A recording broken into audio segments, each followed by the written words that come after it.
another episode of the Girl Stop Playin podcast. It's your favorite homegirl, Coriel, here to encourage you to stop playing with your potential and start working for what you want in life and in love. You already know that I'm bringing you the information and the conversations to help you make the money and get the honey. You can have it all as long as you are willing to work.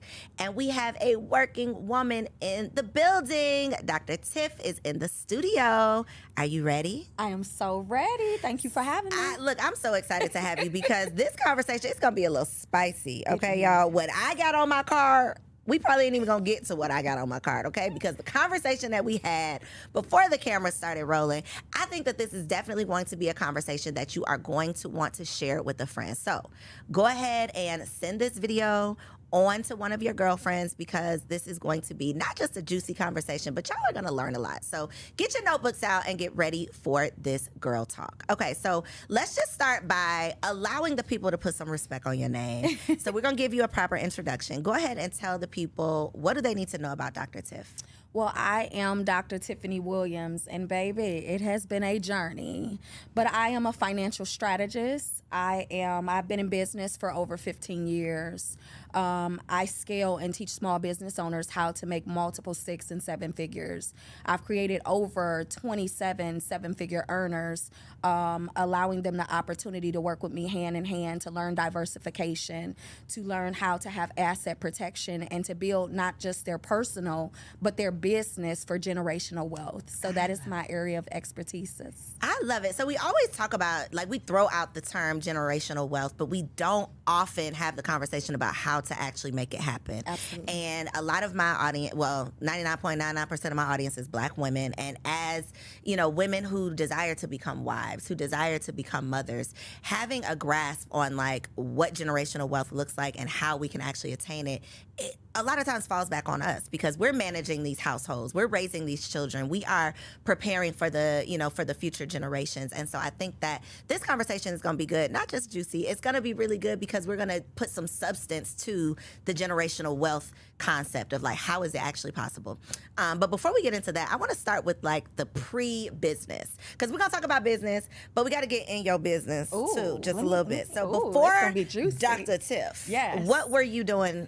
Maybe, like, in these streets. What was you doing, Dr. Tiff? Goodness, before I was Dr. Tiff, honey, I was Tiff. Come on, Tiff. Okay. Listen. Where's Tiff from? Let's start there. I'm a native from Detroit, Michigan. We got a Detroit girl. Y'all know Detroit girls do it a little different, okay? We got a Detroit girl in the building. So what was you out here doing in these Detroit streets? Listen, I was an underdog always, and raised by a single mother. My girl, but was abusive. Very. She was very raw, very hard, very uncut. Just to give you a little example, and it's gonna make you cringe, but my mother done put guns to my head. She done bust a window with my body and hung me out the 2nd floor. I had that type of mother, but I still loved my mother because that's all I knew. And so moving forward. Wait a minute, we can't move forward. Hold on. We got to move forward. Was that a reflection of her childhood? Yes, a reflection of her childhood, her upbringing, and just. Was she a product of abuse? She was a product of abuse. Okay. And she was extremely, anything you could do, I could do better. She was hardcore, she was raw, but she still had a heart. Mm-hmm. And that was the way that she showed love.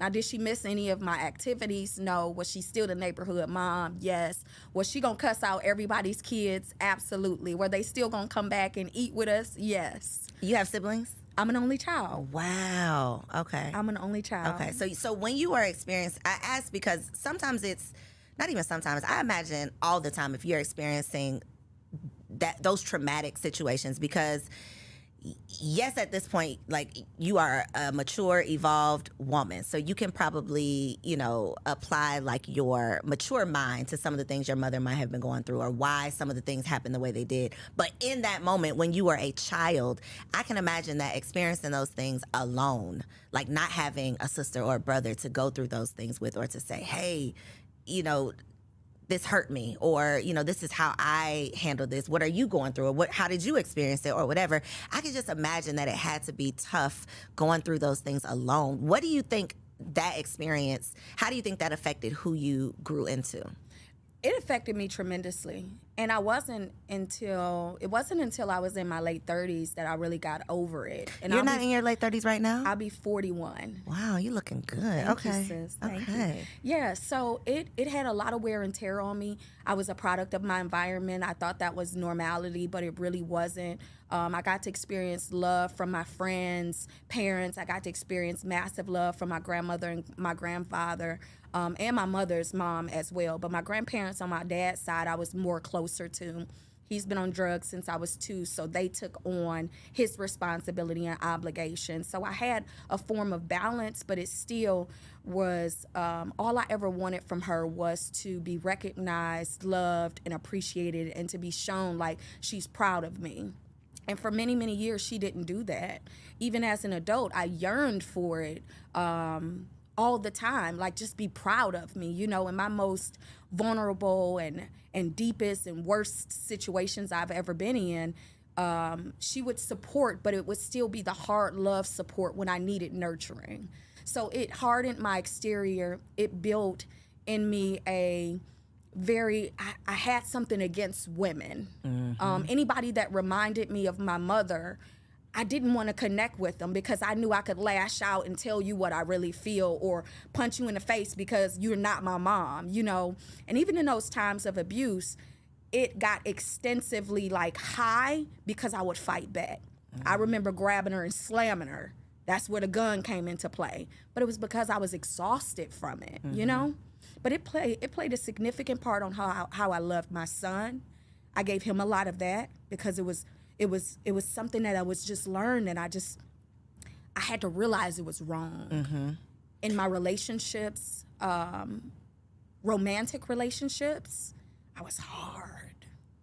And a lot of times that's why I asked, was she a product of abuse? Because a lot of times we unconsciously do what was done to us, but we rationalize it if it's not as bad as it was done to us. Absolutely. Because it's like, well, I'm not as bad as my mom was, and I turned out okay. So as long as I don't do you how I was done, as long as I just do a little bit better than how I was done, then I'm doing what I need to do. And, you know, logically thinking, yeah, as long as you're doing the best that you can, that's all that we can expect of you, especially if what you experienced was so traumatic. So for you, in turn, when you became a mother, I would love to know how you think that did it affect you in the sense of you repeated some of that abusive behavior because this is all that you knew, or did you go to the extreme, like, I'm going to be the complete opposite of what I experienced? Like, how do you think that it made you overcompensate? Do you think that it made it tougher for you to be affectionate because you didn't grow up with affection? Like, how do you think that transferred to you as a mother?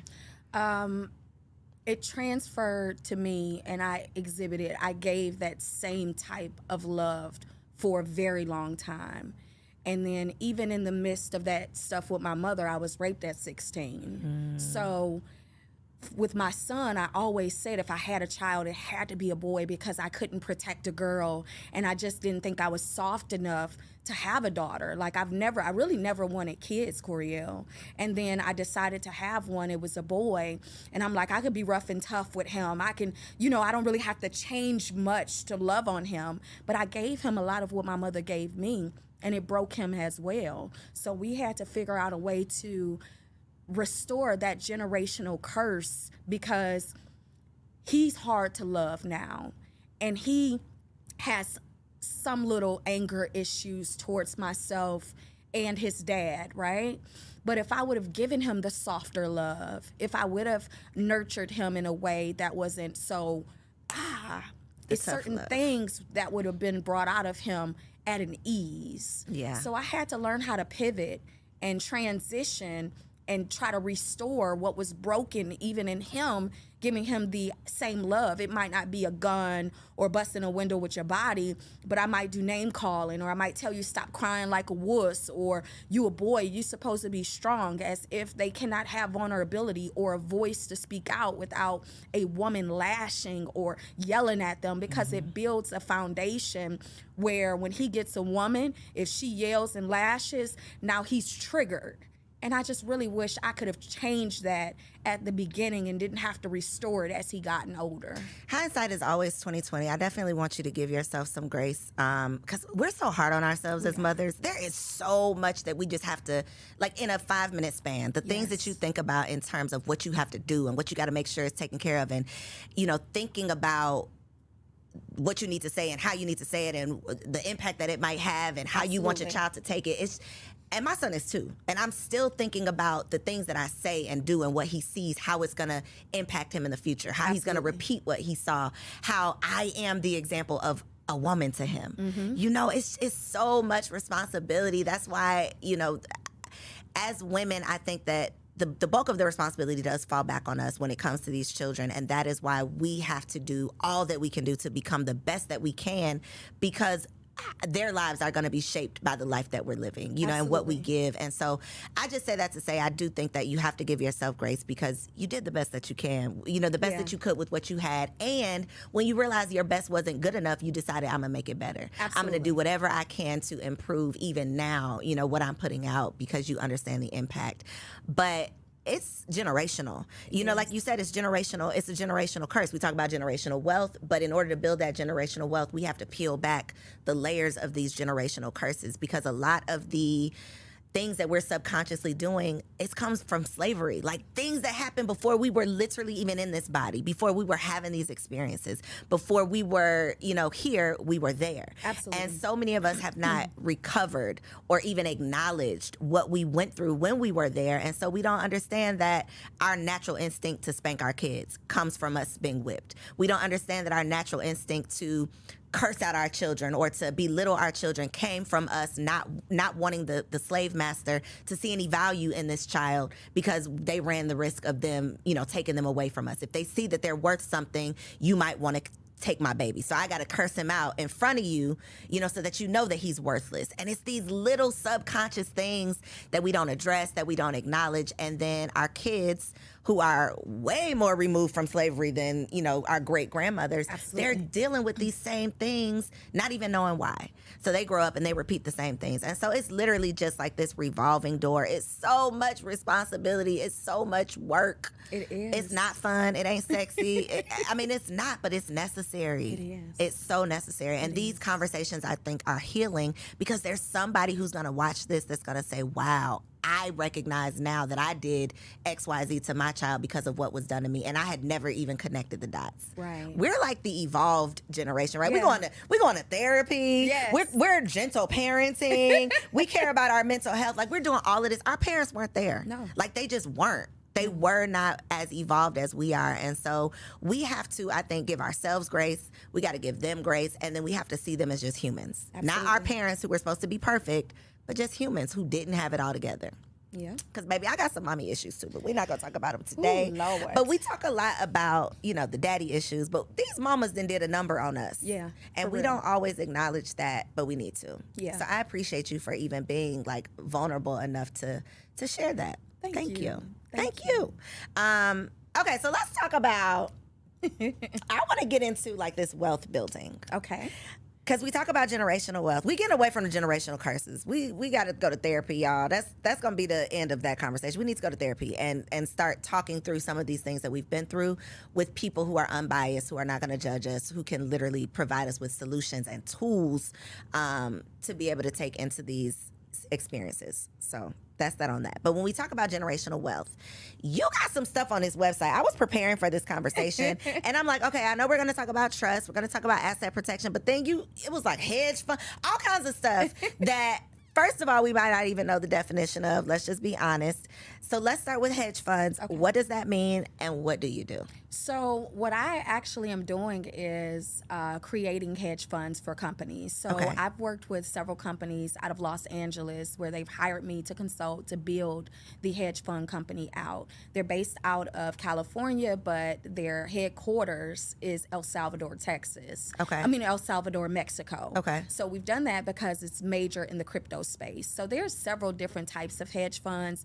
The ones that I am affiliated with or part ownership with are those that are private, elite, invite only. What is a hedge fund, though? So a hedge fund is basically a bunch of individuals coming together, putting money in a pool, and you have a profit afterwards. Like it's a split profit based on the return on investment. And then after a certain allocated time, then your principal will be released and the profit will keep growing. So it just depends on what type of hedge fund there is. But overall, it's you putting your money into some pools or pots, to make it easy in layman terms. You're putting it into a pot.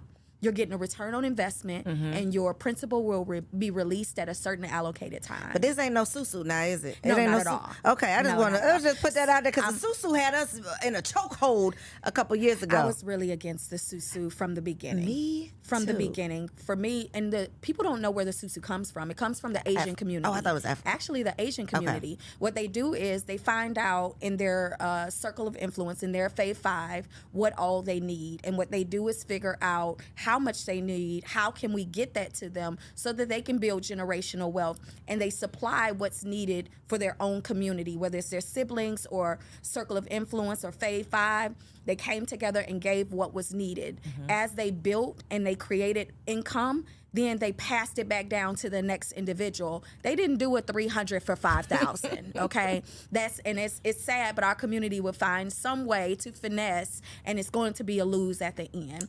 But for the hedge funds, you have to have a certain type of capital. You have to be extremely resourceful, and you have to be invited into real hedge funds. So it's like an investment group. Absolutely. Almost. So we put our money together. We decide together what we're going to invest in, or that's already like predetermined. So let me just give you an example. For this particular hedge fund, what they did was say, this is the number that we want to get to. And each person that put this money in, this is what you will get every week, every month, and what you would look for at the end of your 12-month term. So you have different amounts that you can go in at, and you also have different distribution times that you can go in. Okay. If you decide to lock in and say 16 months and not do a 3-month, of course your return on investment is going to be much grander versus someone who's like, I want to start getting my return on investment in 3 months, every increments of 3 months, every quarter. Right? You're going to get a smaller return on investment. Right. Because you're not waiting. It's not sitting as long. Yeah. Okay. And do you have to be a certified investor to do this or no? So you don't have to be a certified investor, but the people who create the hedge fund, you have to be certified. You have to have your series. You have to have the proper licenses. And a lot of it that we're doing is cryptocurrency, and crypto is 100% legal in El Salvador. Gotcha. So that's why it's based out of there, but funneled through California.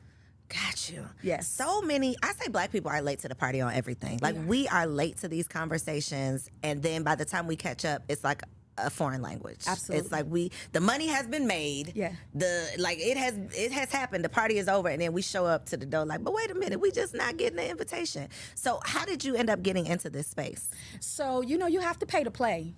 And I wanted to enhance my credibility and what I can offer my community in financial services that only the 1%ers can, are allocated to have that privilege. So to be able to get at the table, sit at the table, create relationships, and build from there to give my folks an opportunity is what I did.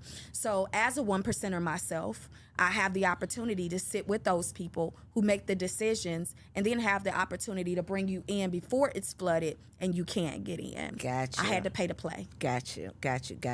And that's the part that a lot of people don't want to hear. And not even that they don't want to hear it. I think that's the part that we don't say a lot because we see people in certain places, but it's just like we see them at the destination, but we don't know like the vehicle they had to ride in to get there. So we want to go to the destination. We don't know what type of car we need to be looking for. We don't know how long the ride's going to be. We don't know how much money we need to put in the tank because they missed that part of the story. They're just like, oh, I'm here now. So I'm glad that you mentioned like I had to pay to play because a lot of people think, oh, you just ended up there or you just knew somebody, which sometimes you do know, and even the person say, okay, but you still got to pay to play. Absolutely. So I think that that's important that you mentioned that part of the conversation. I want to talk about trusts also, okay, because I feel like similar to hedge funds, we hear about these things. Like, it might not be a foreign concept, but you might not really understand the intricacies of it. So talk to us about what trusts are and who might be ideal to need a trust. So a trust, you have different types of trust, but what most people know is the revocable, irrevocable, the charitable, the beneficiary trust, or the business trust. So what I do, I work with the number one company who has created the trust that is backed by the IRS, stamped. They have been through litigation and never lost. So you have to look at what type of asset protection are you desiring? Are you desiring an asset protection that secures you while you're alive, or that secures you while you're alive or deceased? Do you want to have an opportunity to gift your children assets that are non-taxed? While you're alive, do you want to pay taxes on only fun, food, or fashion? While you're alive, do you want to have accessibility for people to know what all you have accumulated, or do you want it to be in secrecy, right? So it just really depends on what do you desire for yourself. For Let me, me tell you what I desire, and then you tell me which one it is. If I want to hide everything I own, not hide. Anonymity. Use anonymity. Okay, if I want to be anonymous with the things that I own, I want to leave something for my children, and I want to be able to benefit now and later. So for me, I would recommend you do a beneficiary trust and a business trust, because I know how excellent you are in that sector. You also have assets. You want to have asset protection. People use the words own nothing and control everything very, very frivolously. The only way that you really, truly own nothing and control everything is have the correct trust in place that is 100% asset protection for your life, for your kids, for your grandkids, kids. That is the only way that you do it. An LLC does not secure your company, your assets, because they can be sued, and penetratable, because if you are operating from a sole proprietor DBA aspect and you have an LLC, the IRS does not acknowledge LLCs, which means that you can still be sued. Say, for example, in front of your house, somebody trip and fall, break their hip. You don't have asset protection on your house, and the only thing that you have is the house. You don't have anything to pay them. Guess what they can do? Take that They house. can come and take that house. But if it's under the trust, because you own nothing and control everything, guess what happens? You're not the owner of the trust. I don't know who owns this house. You're not. They would have to figure that out. But guess what? It's under a trust. You have the capability and the ability to make sure that you are 100% protected from your assets to your bank, from your cell phone. My cell phone is under my trust. You know why? Because my cell phone is a bank. You know why? Because I do a lot of cryptocurrency. So for me to have my cell phone under my trust, in the event something happens and they're like, give me your wallets. Well, my wallets is in my phone, and my phone is under my trust, which means my wallets are protected under the trust. I do not own that, right? So can a trust be sued?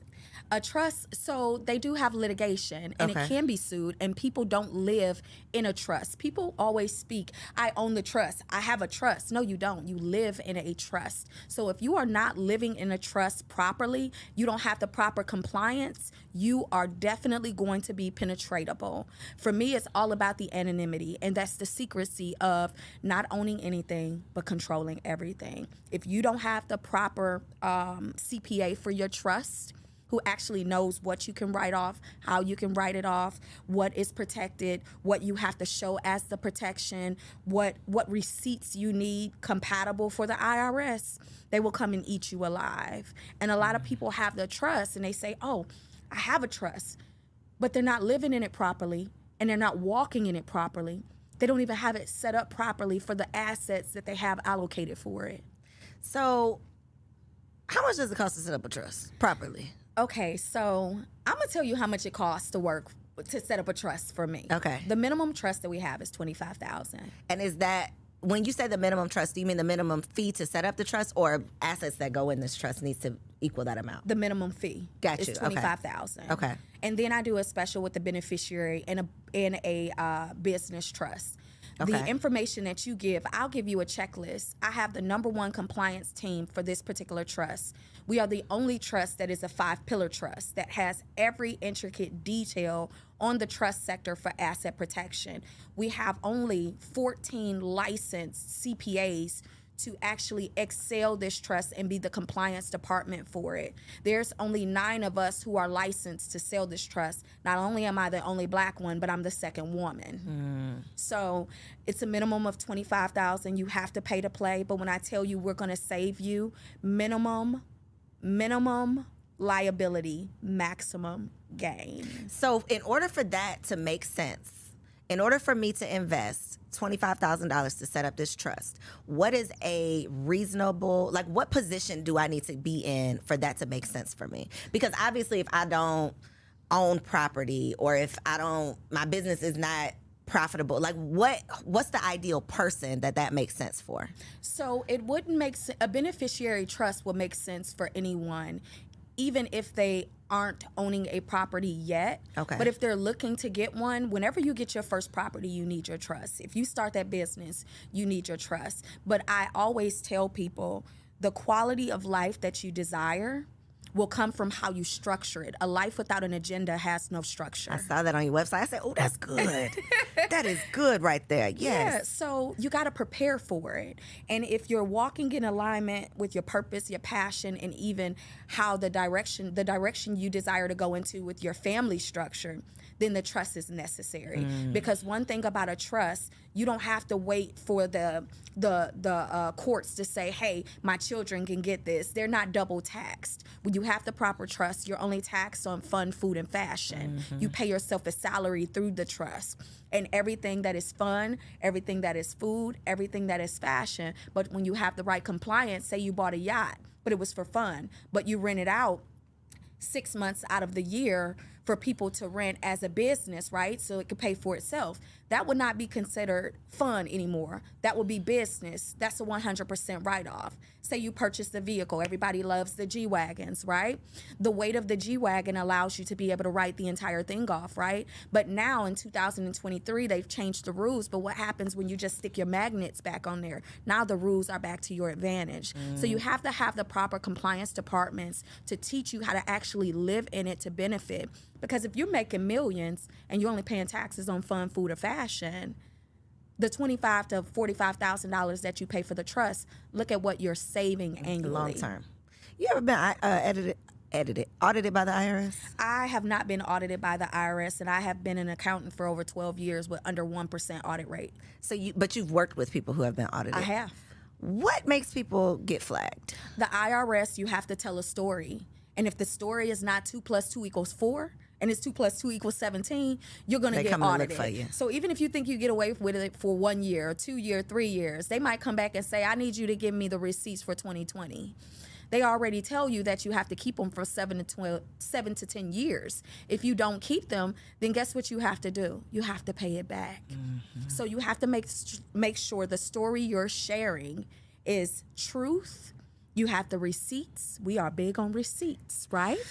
You have to have the receipts, honey. Girl. Yes. Thank God for technology, okay? Yes. Digital receipts. Yes. So you have You know to have people who receipts. still store receipts like in an envelope? I do. I have clients I have clients still to this day that bring me a trash can and get a trash bag. And guess what I do? I charge them trash bag prices. I know that's right. Because if you don't follow the rules, it's easy for you to swipe. I don't care if it's a piece of gum. My business clients for accounting, I only do for $4 million. They have to be at $4 million and above for me to do their business accounting work. You're going to charge everything. I don't care if it's a piece of gum or a bag of chips. You're going to bring me 12-month bank statements. We're going to go over quarterly anything that doesn't have a statement, that doesn't correlate with what you sent me, so that I can prepare for you. When you bring me a trash bag, you're going to get the trash bag price. People who do this work are like so amazing to me. To even just think about what you just said, like we're going to go through. When my accountant want to get on the phone and ask me about that $4 that I pay, I just be like, just forget it. I'll pay, like, whatever I got to do with the $4. I cannot sit here and talk to you about this $4. How do you do this work? So I'm not that bad. Are you OCD? So I'm a numbers girl. Okay. So, I want to make the numbers. I don't want to manage the numbers, though. But in order to make the numbers, you got to manage them. Because you have to budget. And that still goes with the life without an agenda has no structure. a budget, a debt reduction plan, a financial needs analysis. At the end of the month, how much disposable income do you have? If you do not know that, how can we orchestrate building generational wealth, giving you an opportunity to have asset accumulation? One of the most important things that I teach is every individual, especially a Black individual, needs to own the assets that only the Lord created. That's oil, that's gold, that's silver, that's land. That's generational wealth.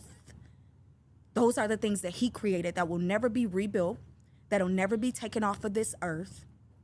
We will have for the rest of our lives. So you want to start tapping into obtaining oil. Silver over gold. The value of silver is more important than the value of gold at the moment. But commodities are necessary.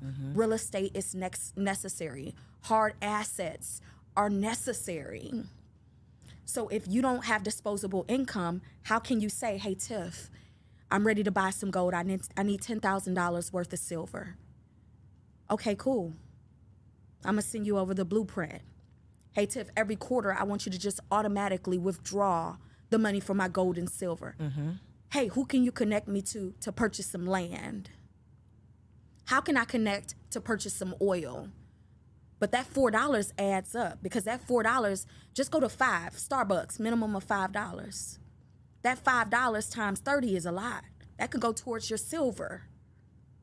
So that's why you have to have the life without an agenda has no structure. When you go and buy that $4 and you can't account for it, it's not you accounting, it's you not holding yourself responsible and accountable, because we are the accountability coach to help get you exactly to where you need to be. Get me together. See, that was for me. It was for me. Get me where I need to be, because I'll be looking like I paid that $4, you can have it, but you're right. It will add right up. It does. And it's a comma come with that $4 afterwards. 4, 4, 4, 4, 4. Comma, you're going to hit the 4-figure first with the comma, with the 4s. You're going to hit the 5-finger after that. Think about what you spend a year on things that's $2, $3, $4. So what's step one to get ourselves together? Where do you start? If you are like a complete mess, you're not making $4 million yet, you're just a mess, and your life has no agenda. I always tell people you got to start with the credit. You have to start with the credit assessment. And that's where I started in credit in the credit industry. And it's the most important part of a person's life. Credit is more important than cash flow. Credit gives you what cash flow can't, which is the report card. Because you can come with $1 million and I can come with $100,000, and you can have cancer and I could not have cancer, but I'm gonna get the insurance policy. How effective is your cash flow over my cash flow and my health? So the credit gets you in places that cash flow cannot, because of the paper trail of excellence that comes with credit. That is your heartbeat to your report. That is your financial report card. That tells the creditors and individuals how responsible you are financially. And when people walk around and I got money, I got this, I'm pulling out knots, and you don't have a savings account, you pulling all your money out your pocket, they're not impressed with that these days. Banks have had extremely too much fraud to care about what you say you have. We want to see what you had and how you took care of it. And that's credit. Absolutely. That's that report card. Absolutely. So if your credit is messed up, where do you start? Then where do you start? You got to fix it. You got to start with fixing it. Restore your credit. And yes, it's a lot of people out here that do it, and it's a lot of fraud out here. But it didn't take you overnight to mess it up.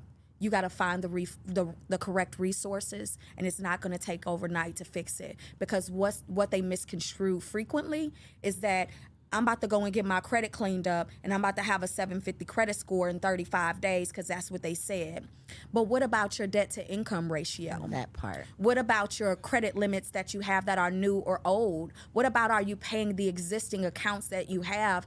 Are you paying them on time? What about those things, right?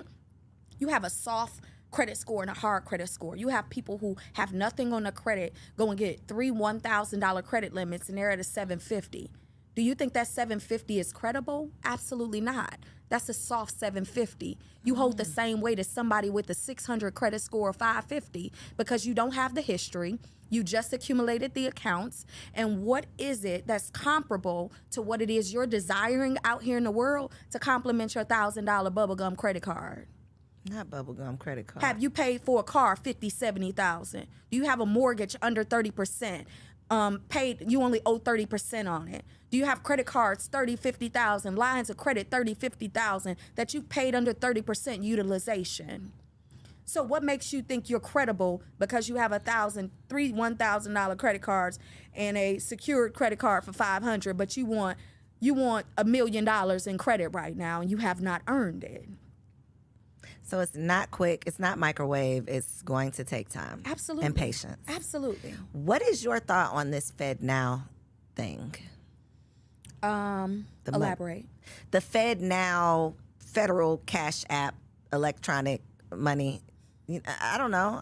Are you speaking about them keeping track of everything? No, the isn't it called Fed Now? It's like the Fed Now digital currency. It's like their version of like a Zelle that's supposed to be rolling out this summer. So even with the United States doing a cryptocurrency, right? They want their coins. Their coins has to turn in, their contacts have to turn into coins, right?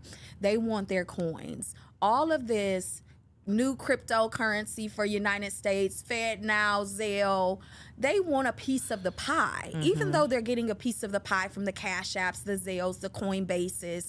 But crypto is decentralized, and it's decentralized for a reason. So you have the pros and the cons to that, because the con is, if they shut down on you and your money is there, you have no customer support to call. You're just 100% out of your coins, right?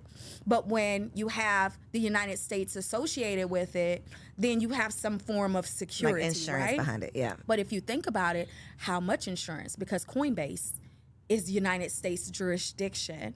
You get a 1099 from Coinbase.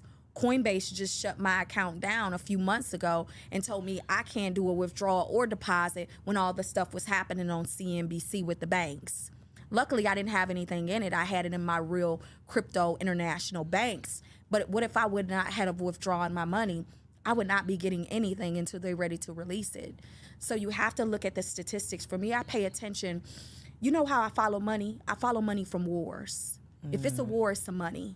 Think about how high deficit we are in the United States when it comes to the FDIC controlling our money. We owe China over $23 trillion. But yet, whenever we feel like it, we can print money for other people in other countries like Ukraine and other places. You can print billions of dollars for other countries that don't support us, but then we lack the education, the practicality that we need in the United States to live here. But we're in a deficit, but we can print money for anybody else. Math ain't math, and it's not making sense. The math does not ever math. But you always know when the U.S. got some money, because you know war is either coming or it then came, and that's where the coins come in at. Gotcha. So speaking of international, because I know you do a lot internationally, you were talking about Dubai. Yes. I'm all in because I literally, one of my homeboys just recently went and got his residency, and he's been talking about it. So then when I saw you talking about it, I said, okay, we got to talk about it, because what is going on in Dubai and what do we need to know? So Dubai is actually, again, we learn things at the end, but I got residency in Dubai about 1.5 years ago. I bought a property there in Dubai, and it's rented out very, very exclusively to where you making your money, right? So it's expensive, it's beautiful. It's one of those places that once you're connected, you are on. For me, I use it for the banking relationships. Again, a lot of my portfolio is cryptocurrency. Okay. So I like to funnel my crypto to my international. I use my international debit cards. It never comes to United States soil, which makes it untaxed, right? So the benefits that you have with having residency there. And then I also got my Moors passport, my 5-star Moors passport. Wanted to talk about that too. Yes, ma'am. Yes. So I'm all for the freedom, and I'm all for being internationally. So what are the benefits are you considered a Dubai citizen? it's it's not even really a dual citizenship. It's I just did a residency. Yeah, but I'm working on the citizenship. Got you. And You don't have to give up your citizenship here. It'll be dual. No, you can be dual. Got you. So in Dubai, you don't pay for medical, you don't pay for school. They have 0 crime rate. You can eat off their floors. Like, that's how clean it is. I tell everybody, Dubai. I went to Dubai for my 30th birthday, and that is one of those places that I just feel like everybody has to experience that. It's like a movie. Like, literally, you're living in a movie, and it's so unbelievable. It's so unlike anything we have here in America it's like mind-blowing, mind-boggling. So when I'm seeing this mentioned, I'm like, it's piquing my interest because, you know, now that I have kids to think about, I'm always like, what makes the most sense for them? And, you know, American schools are just like so awful that I'm always considering. So that's what I was thinking about when I saw your Dubai. Like, would this be an alternative for children? Depending on how you want to bring up the kids, Coriel. For me, I really am in a position in space where I'm like, every couple months I want to go somewhere different. I was trapped for so long. I want to experience new cultures, eat different foods, speak different languages. Yeah. You know, just encounter diversity at its finest. So it was more so about me creating banking relationships and being in the backyard of people who I do business with on the crypto side heavily. Gotcha. That's what it was about more for me. And then having that ownership in properties international, that's not the only place that I desire to have properties. Right. Because when I want to go, I want to go. If I say, you know what, I want my office to be in Paris, which Paris is not one of my favorite places, but I want my office there for 3 months. I like blue water and white sand. I want to be able to go wherever I desire to go and still make my money through the airways. Gotcha. Was purchasing property a requirement for the residency? No, but it helped. Got you. It helped. Okay. Yeah. Okay. Because I didn't get the 1 year, 3 year. I did the 10-year residency. It gives me funding capability. It also gives me really good banking relationships. But it gives you an opportunity to have access to things that visitors could never. Got you. Yeah. Okay. And some of it is G14 classified. I was about to say, okay. Yeah. I see you. I see you tiptoeing on the marble floor. Okay. Yeah. I could give it to you afterwards. Okay. Is the more? What did you call it? The Moore's Hold on. Let passport? me tell you what I put on my notes.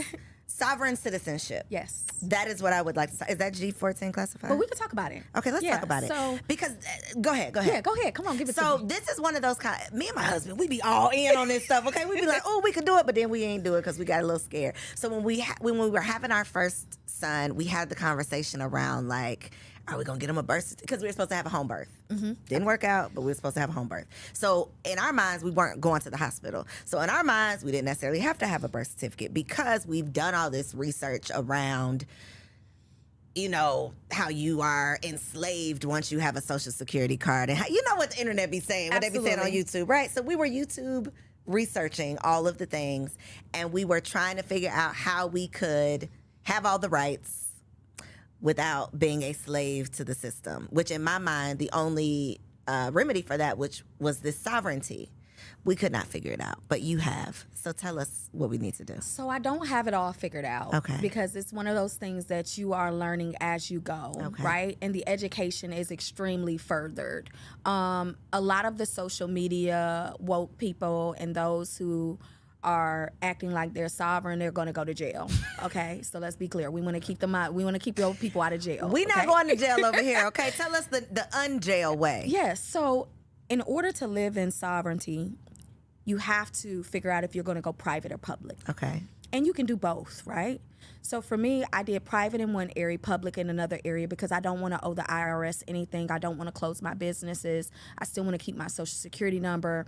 And I still want to be able to actively not be dissolved, but I also used it to my advantage with certain things that I'm still not even done with yet. Like I haven't sent my letter over to the Secretary of State. I haven't sent my letters over to the DMV for my driver's license, because honestly, if they pull me over and they read and I pull up and I come up, they're gonna let me go, right? I don't have to have a license plate. I don't have to have a driver's license because I'm not driving. I'm passing through, right? Driving is an illusion, you know? So it's really a lot of deep. So like it's so much like when you look at the driver's license, all your entire name, first, middle, and last is in all caps. The only thing that is in all caps normally is a corporation. The United States is an LLC. If you look it up, they're not even a C corp or an S corp. They're literally an LLC. So when you see capitalization in your entire name, they're looking at it like you are a corporation. That's why they are funded. The United States is not just, oh, we just like babies, we're having babies. Every baby that comes out, they are getting a check. We have full accessibility to learn that. I haven't gotten to that part yet, so I'm not gonna finesse you. But what I have gotten is my Moors passport with my 5 stars. So as far as me needing certain things to go to other countries, I don't need that, right? And it's fruitful, but I'm really still learning in that. And I have a coach who I trust, who is off the grid, who teaches, and it's a certain caliber of person that he will allow. You have to qualify. He's not on social media. He's not teaching anything on YouTube. If you mention his name, you're out of his program. So you have people that are really walking in this. You have people that have homes and no address up front because you legally don't have to have an address up front, right? So there's a whole walk when it comes to the sovereignty side. And for me, I am not ready to be fully private. Because if you're fully, from my understanding, is that when you basically kind of give up your rights? That's when you can't travel and you can't work a job, or am I wrong? Please correct me. You could travel, you could work a job. Okay. Because it's certain documents that when you hand them that, they're going to be like, oh, we don't take that, we don't this. You want to get sued? You better go to your attorney and figure out how you can make this play happen, because legally and under the Constitution, this is what I belong to. This is mine. This is my right, right? But the education is so deep. When I tell you, if it's this big, this is just where I am, and I know a lot. Girl, because let me tell you, they pull me over and I would be under the jail because I ain't gonna say the right things. I don't have the right paperwork. That's the part that it's like you don't want to play with it. So as you mentioned, those people gonna go to jail. You probably will if you don't really know what you're talking about. But you won't know what you're talking about until stuff happens, because nobody has like this book of A to Z. So when I go to my coach about stuff, right, he'll say, oh, okay, well, that happened. Send it over to me. Let me review it. I'm going to tell you what to do next, how to do it, whatever, right? Oh, this happened in the airport. Like if I go places and I show my Moors passport, they be like, who are you, the Princess of Zamunda? You know what I'm saying? It's like, it's so unbelievable. Serious. Yeah. It's serious. So like I said, if it's this big, sis, this is where I am. And my knowledge is growing every day, and it's really living in that as well and experiencing it. But I would be lying to you if I said I just hold all the juice. Yeah, but you got a little drip though. I got a little drip. But so that doesn't affect. Obviously, that doesn't affect the business that you're doing and the trust you have. And no, gotcha. Not at all, because you don't own the trust. Remember that. If you own the trust, you can be found. So what's your relationship to the trust? Like legally, what is your relationship to the trust? So your relationship to the trust, you will add beneficiaries, right? But you are the trustee. Okay. Right? Gotcha. So, no, I'm saying that wrong. You will have a beneficiary, but the trustee is the person who creates that for you, right? So that's not you. No. So you have like the company, right? The company that creates the trusts. They are the owners of the trusts, of the trust for real. Okay. But you hold the weight. Okay. You just can't say you're the owner of a trust. Because nobody owns in the trust, technically, right? Right. The company owns it. Right. Girl, I'm confused. Girl, I'm going to have to... Okay. I got some good info for you I'm going to give to you. Okay. Right? Okay. I got some good game I'm going to give to you. Please give me the game, but not the game that's going to get me in jail. I'm never going to get you in jail. Okay. But I had to just let it be known. There's a lot of people that are really with this woke and private and public, and they're all over social media, and they're doing YouTubes, and they're doing these classes, and they're charging. It's a couple of them that are super dope. But when you are trying to protect yourself and others, you really want to be a little quiet. So you have to be careful with those who are making a lot of noise in that area, simply because the ones that's making noise does not know the real value. Otherwise, they wouldn't make noise. They'd be a little bit more. And they would be very conscious as to who they're educating. Because one thing about it, when the black and brown people get a hold of it, it's already flooded. Wait, so this is not just a black and brown people thing? Not at all. Not at all. Trust is not at all. No, not trust, but sovereignty. No. No, there are other individuals, honey, that have sovereignty. Girl, I thought this was just like a, wow. No, ma'am. Okay. No, ma'am. Okay. It is a wealthy thing. Okay. Yes. Learn something new every day. Yes. So do you help the people do these things? I do. Okay. I do. So in 1 second, I'm going to have you tell the people how you can help them do that. But really quick, you said it's like, don't even come calling if you don't have $25K for the trust. What is it in terms of the sovereignty? Like, what's a realistic expectation of what you would be willing to, what you need to be willing to invest for this process? So the sovereignty package is 25, and you have to qualify. I'm going to do an interview with the individual first, and we have to do a full assessment. The assessment is $497. Got you. And it's no refunds after the assessments, whether you qualify or don't qualify. I'm extremely meticulous as to who I'm going to allow in this space to actually be in my person's space, because we protect each other. Mm-hmm. So if it's, I just want to do it so I can piss off the police, you don't have no foundation, you don't have nothing really substantially built, and your reasoning behind wanting it doesn't hold enough validity or weight to like put that energy towards you, I'm gonna do a hard pass. Wait a minute. You said something before the cameras were rolling that I said I needed to get back to. What was it? Oh, Dr. Tiffany got a man. Okay, let's talk about it real quick. Yes. Let's talk about this man. Okay, because you have one child. I do. He's 20. He'll be 23 this year. We don't believe it, but she says it. And then your boo has... Oh my goodness! He has a village, honey. I be telling him he got partridge in the pear trees, honey. But he wants more partridges in the pear trees. He does. He wants one more with his baby. And baby said no. Is it a hell no, or is it like a no, I really don't want to, but I might think about it? Hell to the no, no, no. Why is it a hell no? What makes it a hell no? Is it because you've already served your time and you're over it, or? So I love being the bonus mom to who he already has. He has 3 girls and a boy. And my son is about to be 23. His youngest is 6 years old. And she is a doll face. She's the baddest one, but she's a doll face. And I never really wanted children. And I never dated men with children either long term. And I went to a point where it was like, no kids, they have to be grown.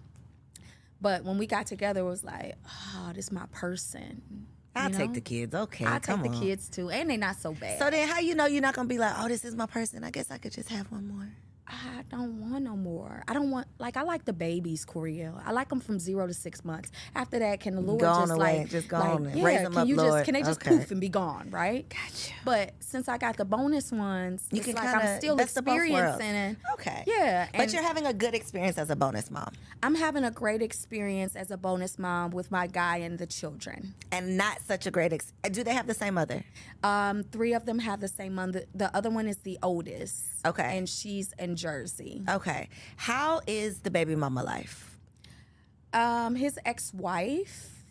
Make it clear. Go ahead. Put some respect on the name. Yeah. Okay. His ex-wife is very problematic. We have actually sat on the same platform together, right? Shut up. Yeah, but you know me, I'm like, hey, y'all.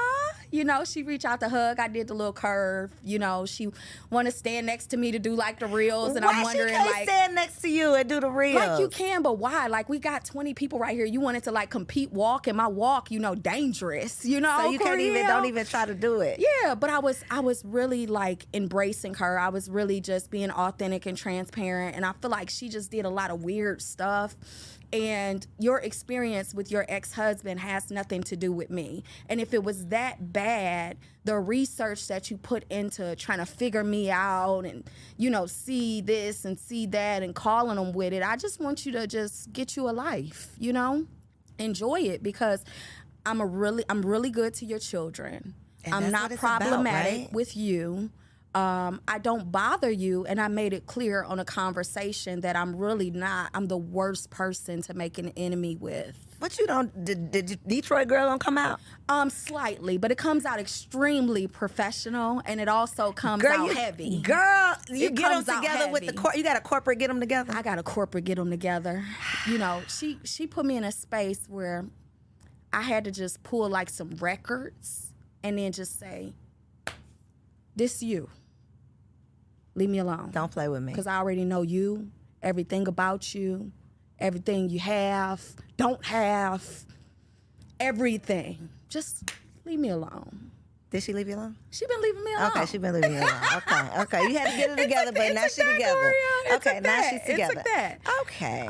Yeah. So we run in some of the same circles. So did y'all know each other? No. And then you met the baby? No, the boo thing? No, I never met her, never any of that. Because for me, like, I'm really like, I was real low key. I didn't like go to events. Even when I went, I wasn't popping pictures. Like, I really just got involved in this, like, you know, get out here and like let the world know you type of thing, right? But once now that I know her, everywhere I am, it's almost like she pop up out the woods, like out of a bush or something, you know? Here I go. Okay. Wow, can't shake her. All right. This is the three, the mother of the three. But the oldest, I absolutely love Tiff. Her name is Tiffany too. She's a Jersey girl, but she's so cool. She's pleasant. We kick it on the phone. Her daughter loves me. She's the oldest, and she's dope. Like, she's dope. She's not problematic at all. She has a husband. That part. See, when they be miserable and mad, it be because they don't be having no men, honey. They don't have nothing to do. Nothing. They are bored. Nothing to do. Come on board, baby mama. Yes. All right. Well, I love it for you, the fact that you are still able to live this motherly life that you weren't necessarily interested in, but God made a way for you to live it in your own way. Yeah. So I love that. Thank you. And I'm excited for you. When you're back, you'll be a wife to be. Yes. We're speaking that into existence. Give me that hand. Look, I'm rubbing it off, rubbing that energy. We'll have to have you back because I feel like we can go deeper, and I'm excited about it. And once you said you know this much of the Songbird, once you know this much, come on back to the couch because I'm serious about that conversation because there's just so much that we just don't know.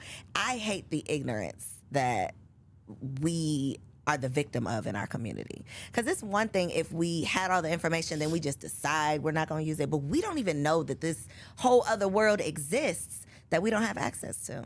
So when it comes to the sovereign side, sis, it's a very, very little exclusive circle. Mm-hmm. And it's really not to be given to the world because if you notice how CPNs were never illegal 20 years ago. But when black people got a hold of it. Our people got a hold of it, now they are illegal, and the reason being is because of the manipulation, because of the theft, because of the fraud. They didn't operate from the space of high, like, intellectual property. They were still frequencying on a low scale to where it's to get a car that they can't pay for. So it's very, very protected. And for me, I'm going to always, but I'm going to share it with you. And I'll share it with people who qualify because what I do know will get you where you need to go. And then my coach takes on that obligation of walking you through it with me. But I wouldn't. You're not just gonna blast it. I'm not gonna share it on air. But I got you. The people don't do right. Girl, get me together. I'll keep it safe. I know you will. I know you will. Okay, so I need you to look in that camera right there and tell the people where can they find you, what you got for them. If they want a trust, I don't know if they're making $4 million to get the taxes done, but whatever else you might have for them, let them know. So guys, let me just comment on the tax thing. That's on the business side. I work with $4 million and up, but I still have personal credit. Okay. Personal clients as well. You can actually connect with me on my website, www.whoistiffanyWilliams.com. All of the information is there. If you want an assessment call, if you've listened on Coriel's show, I will give you the assessment call for the trust for free. Ooh. Only if you say Coriel Boss. Come on. That's the only way you're going to get it. So I am Dr. Tiffany Williams. I am your financial strategist. I'm going to help you level up without limitations to hit multiple 7 figures if that is the desire. But we're going to work to get you there. Come on, multiple 7 figures. Come on now. I hope that y'all have enjoyed this conversation. I hope you had your notebook out because it was full of not just juiciness, but so many gems. Y'all, there is no excuse for us to continue to be late to the party on these conversations. You have just learned something, and now I am challenging you to turn around and teach someone else. Make sure you like this video, comment below with something that you learned, and subscribe to the channel so that you don't miss out on any more amazing guests. I love you, and I'll see you on the next episode. Peace. If you enjoyed that episode, make sure you subscribe to the channel so you don't miss out on any upcoming content, and take it a step further and go ahead and join our private community over on Patreon because it comes with some pretty bomb perks, including early and discounted access to our upcoming events, behind the scene exclusives with some of your favorite guests, the opportunity to call in on an upcoming show, the chance to vote on topics and guests for brand new shows, and I'm even giving you unlimited access to my vault of business classes where I'm teaching you everything from Airbnb to developing digital products and everything in between. And you can get access to our Patreon for as little as $5 a month, okay? Get in where you fit in, and I'll see you on the inside. Peace.